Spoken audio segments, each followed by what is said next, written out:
मिनते तरले ना आए कुछ काम। शाहिद खाकान अब्बासी का दो टोक पैगाम। शरीफ खानदान की नून लीग पर इजारादारी के खिलाफ बगावत का ऐलान। मुस्लिम लीग नून के मरकजी रहनुमा शाहिद खाकान अब्बासी फिर फट पड़े और मरियम नवाज को पार्टी सदर बनाए जाने की सूरत में नून लीग छोड़ने का अंदिया दे दिया। निजी टीवी को इंटरव्यू में दो टोक अंदाज में मरियम नवाज की क़यादत को तस्लीम करने से इनकार करते हुए वाज़े अल्फाज में कहा कि मेरे लीडर नवाज शरीफ हैं। अगर मरियम नवाज को नून लीग का सदर बनाया गया तो फिर देखेंगे कि पार्टी में रहना भी है या नहीं।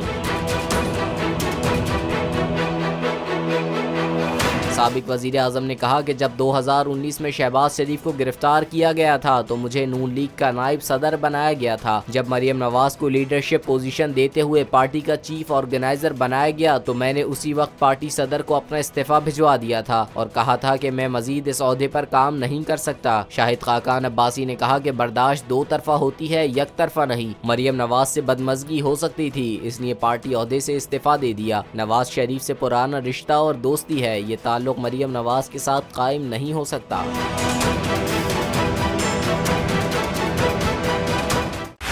बोल उड़ाएगा सबका होश, भूल जाएंगे सब अपना जोश। देखिए पाकिस्तान की सबसे बड़ी PSL ट्रांसमिशन सकलैन मुश्ताक, रमीज राजा, सुहेब अलवी, जमील फारूकी और फहीम खान के साथ खेल का जुनून रोजाना रात 11 बजे सिर्फ बोल न्यूज पर। सब्सक्राइब करें और बेल दबाएं ताकि कोई खबर रह न जाए।